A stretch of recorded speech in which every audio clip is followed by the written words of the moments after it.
አንድ አምላክ በሚሆን በአብ በወልድ በመንፈስ ቅዱስ ስም ስንክሳር መጋቢት 28 በዚች ቀን ጻድቁ ንጉሥ ቆስጠንጢኖስ አረፈ።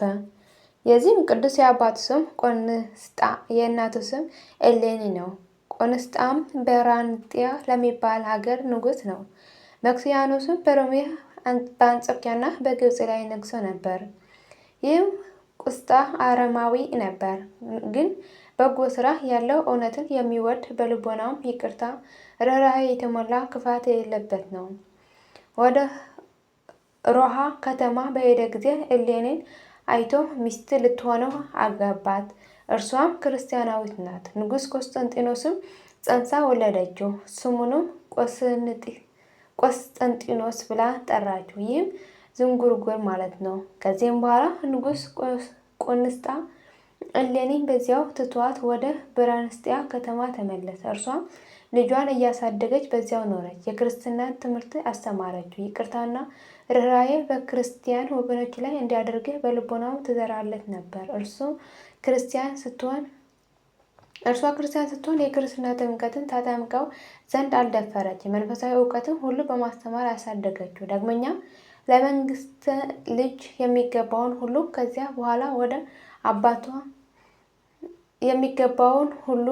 በኋላ ወደ አባቱ ሰደደችው። አባቱም ባየው ጊዜ ደስ ተሰኘበት። እውቀቱን የተሞላ ሆኖ ፈረስ በመጋለብ ብርቱና የጸና ሆኖ አግኝቶታልና በበታቹም መስፍን አድርጎ ሾሞ በመንግስቱም ስራ ላይ ሁሉ ስልጣን ሰጠው። ከ2 ዓመትም በኋላ አባቱ አረፈ።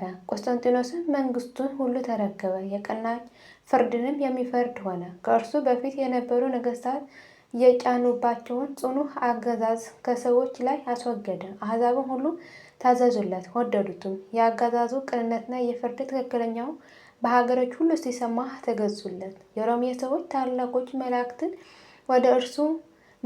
ወደ እርሱ ላኩ። ከካዲ መክስያኖስ ጽኑ አገዛዝ እንዲያድናቸው እየለመኑ እርሱ አሰቃይታቸዋል ነበርና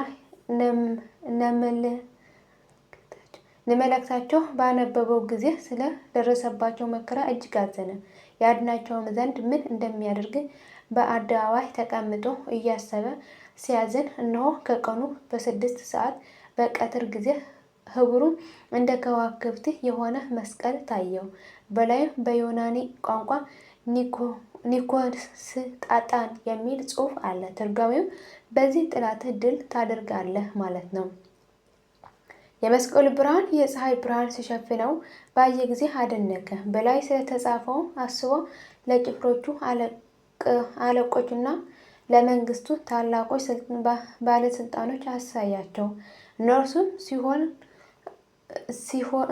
ቢሆኑ ይህ መስቀል ስለምን እንደተገለጠ አላወቁም። በዚያችም ሌሊት የእግዚአብሔር መልአክ ለቆስጠንጢኖስ በራእይ ተገልጦ እንዲህ አለው። በቀኑ እኩሌታ በቀትር ባየኸው በዚያ መስቀል አምሳል ለአንተ ምልክት አድርግ፣ በእርሱም ጠላትን ድል ታደርጋለህ አለው። ከእንቅልፉም በነቃ ጊዜ ልቡ ጸና። የወርቅ መስቀል አንስቶ በነገሰበት ዘውድ ላይ አደረገው። መኳንንቱና ወታደሮቹ ጭፍሮቹ ሁሉ መስቀል ሰርተው በጦር መሳሪያቸው ላይ ያደርጉ ዘንድ አዘዛቸው። እነርሱ እንዳዘዛቸው አደረጉ። ይህም የሆነ በብራንጥያ በነገሰ በ7ኛው ዓመት ነው። የሮሜ ሰዎች ከስቃያቸው ሊያድናቸው ሰራዊት ሰብስቦ ተነስቶ ወጣ። መክስያኖስም ሰምቶ በታላቅ ወንዝ ላይም ታላቅ ድልድይ ሰርቶ ወደ ቆስጠንጢኖስ ተሻግሮ ከእርሱ ጋር ተዋጋ። የመስቀሉ ምልክት ቀድሞ በታየ ጊዜ የመክስያኖስ ሰራዊት ድል ይሆኑ ነበር። የቆስጠንጢኖስ ሰራዊት ከመክስያኖስ ሰራዊት ብዙ ሰው ገደሉ። የቀሩትንም ሸሽተው ሲሄዱ ከመክስያኖስ ጋር ሊሻገሩና ወደ ሮሜ ሊገቡ ድልድዩ ላይ ወጡ። ድልድዩ ፈርሶ ፈርዖን ከሰራዊት ጋር እንደሰጠመ እንዲሁ መክስያኖስ ከሰራዊት ጋር ሰጠመ።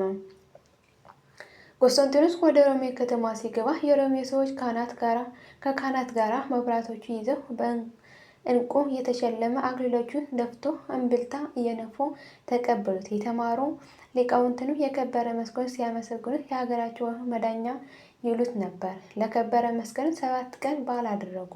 ቆስጠንጢኖስ ዳግመኛ በሮሜ ነገሰ።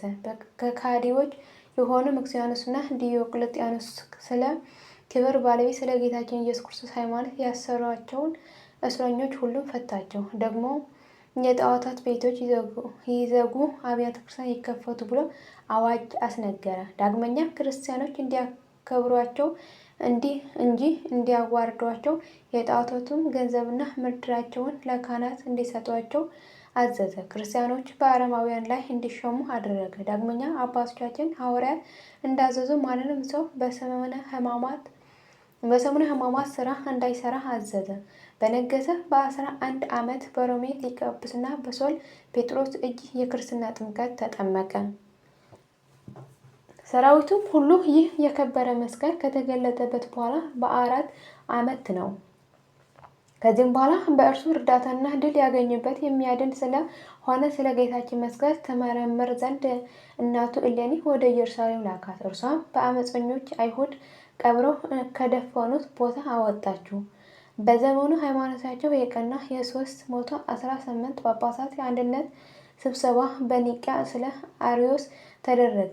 ለክርስቲያኖች መመሪያ በበጎ አሰራር ክርስቲያናዊት ስርዓት ተሰራች።